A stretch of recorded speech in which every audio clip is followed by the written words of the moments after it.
ಮಕರ ರಾಶಿಯಲ್ಲಿ ಯಾಕೆ ಈ ವರ್ಷ ಸರಿಯಿಲ್ಲ ಅನ್ನೋದು ಒಂದು ಪಾಯಿಂಟ್ಸನ್ನು ನಾನು ಹೇಳೋದ್ರಿಂದ ಈ ವರ್ಷ ಪೂರ್ತಿ ಸರಿಯಿಲ್ಲ. ಭಾಳ ವಿಶೇಷವಾಗಿ ಅರ್ಥ ಮಾಡಿ.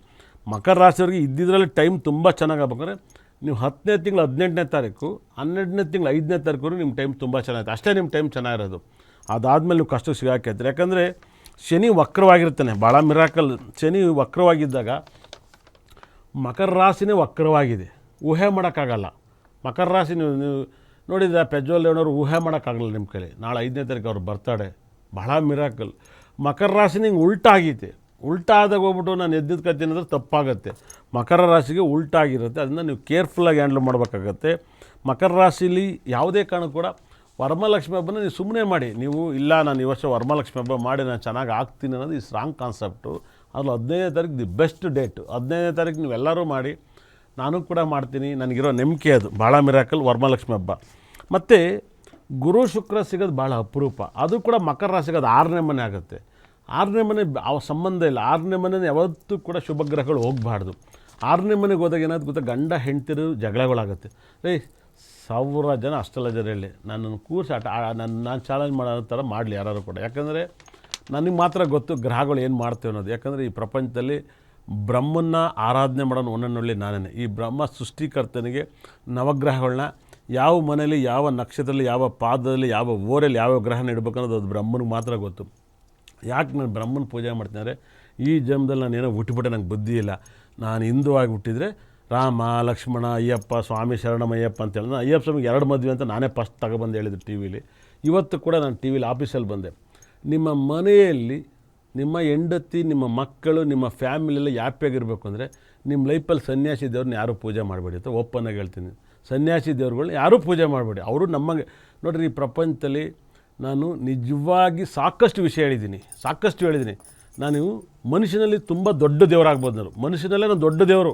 ಬೆಲೆ ಕಟ್ಟಕ್ಕಾಗದಿರೋಷ್ಟು ಮನುಷ್ಯ ಮಾನವ ನಾನು ಬ್ರಹ್ಮಸ್ಥಾನಕ್ಕೆ ಹೋಗ್ಬೋದನಪ್ಪ ಅಷ್ಟು ಹೇಳ್ತಲೇ ಇರ್ತೀನಿ. ಯಾವುದೋ ಒಂದೇಳಿಲ್ಲ. ನಾನು ಕಾಗೆ ಬಗ್ಗೆ ಹೇಳಿದ್ನಲ್ಲ ಮೇಡಮರೇ, ಇವತ್ತೊಂದು ಹುಡುಗಿ ಬಂದಿತ್ತು, ತುಂಬ ಮುದ್ದಾಗಿತ್ತು. ನನ್ನ ಮಗಳ ಥರ ಟ್ರೀಟ್ಮೆಂಟ್ ಮಾಡಿ ಕಳಿಸ್ದೆ. ಗುರುಜಿ ನನ್ನ ಫ್ರೆಂಡ್ ನಮ್ಮ ಫ್ಯಾಮಿಲಿ ನಮ್ಮನ್ನು ಗೊತ್ತಿರೋರಿಗೆ 17 ವರ್ಷದ ಯಾರೂ ದುಡ್ಡು ಕೊಟ್ಟಿರಲ್ಲ. ನಾನು ಹೇಳಿದೆ ಮೊಟ್ಟೆ ಮೇಲೆ ಹೆಸರು ಬರ್ದಿಡಿ ಅಂತ.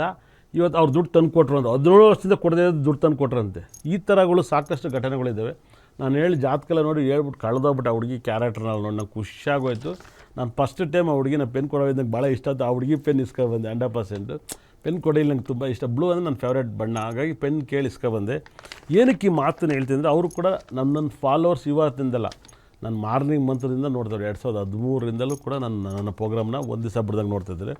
ಮಕರ ರಾಶಿ ದಯವಿಟ್ಟು ಬೇಡ. ಯಾಕೆಂದರೆ ನಾನು ಕಟಕ ಲಗ್ನದ ಬಗ್ಗೆ ಮಾತಾಡ್ತಿದ್ದೆ. ಇಂದಿರಾ ಗಾಂಧಿ ಕಟಕ ಲಗ್ನ. ಇಂದಿರಾ ಗಾಂಧಿ ಅವ್ರ ಕಟಕ ಲಗ್ನ.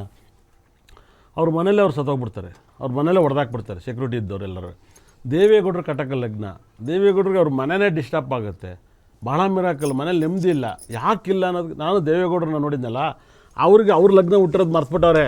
ಅವರು ಪ್ರೈಮ್ ಮಿನಿಸ್ಟರ್ ಆಯ್ತು ಕಟಕ ಲಗ್ನ ಅಂದರು. ಅಯ್ಯೋ ನನ್ನ ಹತ್ರ ಹೇಳಿದ್ದು ದೇವೇಗೌಡರಿಗೆ ಗೊತ್ತಾ, ಕಟಕ ಲಗ್ನದಲ್ಲಿ ಪ್ರೈಮ್ ಮಿನಿಸ್ಟರ್ ಆಗ್ಬಿಟ್ಟೆ ನನಗೆ ಬೆಂಕಿನ ಮಡ್ಲಿ ಕಟ್ಕೊಂಡಂಗಿತ್ತು ಗುರುಜಿ ಅಂದರು ನನ್ನ ಜೊತೆಯಲ್ಲಿ. 100% ನಾನು ಅವರು ಹೆಚ್ಚು ಕಮ್ಮಿ 4 ಗಂಟೆ ರಾತ್ರಿವರೆಗೂ ಜ್ಯೋತಿಷ್ಯ ಮಾತಾಡಿದ್ವಿ. ಭಾಳ ಮಿರಾಕಲ್.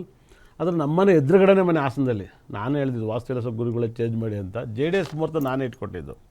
ಅವಾಗ ಸ್ಟಾರ್ಟಿಂಗಲ್ಲಿ ಅವಾಗ ವರ್ಷ ಸರ್ಕಾರ ಬಂತು. ನಾನು ಮಿರಾಕಲ್ ಹೇಳಿದೆ. ಅವ್ರನ್ನ ತುಂಬ ಡಿಸ್ಟರ್ಬ್ ಮಾಡ್ತಾರೆ 100%. ನಂಗೆ ಗೊತ್ತಿಲ್ಲ 100%. ಭಾಳ ಮಿರಾಕಲ್. ಆದರೆ ನಾನು ಒಂದು ಮಾತನ್ನು ಹೇಳೋಕ್ಕೆ ಇಷ್ಟಪಡ್ತೀನಿ. ಇವತ್ತು ಬರ್ದಿಟ್ಕೊಳ್ಳಿ. ಒಬ್ಬರು ರಾಜಕಾರಣಿಯವ್ರ ಹೆಸರು ಹೇಳೋಕ್ಕೆ ಇಷ್ಟಪಡಲ್ಲ ನಾನು. ತುಂಬ ಪ್ರಾಪರ್ಟಿ ಅವ್ರ ಹೆಸರಲ್ಲಿರೋದು. ಇವಾಗ ಅವರ ಜಾಗದಲ್ಲಿ ಕುಜ ನೀಚನಾಗಿದ್ದಾನೆ. ಖಂಡಿತಲ್ಲಿ ಕೂಡ ಅವರು ಒಂದು ದಿವಸ ಅವ್ರ ಪ್ರಾಪರ್ಟಿ ಎಲ್ಲ ಕಳ್ಕೊಳ್ತಾರೆ. ಟೋಟಲ್ ಎಷ್ಟೋ 1000 ಕೋಟಿ ಇರ್ಬೋದು. ಒಂದು ದಿವಸ ಬರ್ಬತ್ತಾಯ್ತಾರೆ. ಎಗ್ಲಾಟ್ ಹೇಳ್ತೀನಿ ಕೇಳಿ. ಯಾವಾಗಲೂ ನೆಗೆಟಿವ್ ಇಸ್ ವೆರಿ ಡೇಂಜರ್. ತುಂಬ ಪಾಸಿಟಿವ್ ಆಗುತ್ತೆ ನೋಡಿ, ಅದು ತುಂಬ ಡೇಂಜರ್ ಆಗುತ್ತೆ.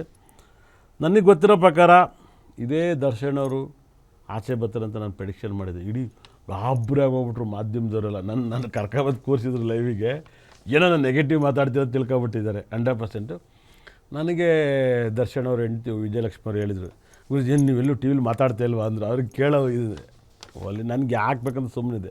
ಅವರೇ ಹೆಂಗೆ ಅಂದಮೇಲೆ ಬಂದು ಕುತ್ಕೊಂಡೆ ಲೈವಿಗೆ ಕರ್ಸಿದ್ದು. ನನಗೆ ಅವ್ರ ಮೇಲೆ ಅಂತಲ್ಲ, ಜಾತಕ ನೋಡಿದಾಗ ನಾನು ಹಿಂಗೆ ಆಗುತ್ತೆ ಹಿಂಗೆ ನಾನು ಹೇಳ್ದಂಗೆ ನಡೆದಿತ್ತು. 100% ಹೇಳ್ದಂಗೆ ನಡೆದಿತ್ತು.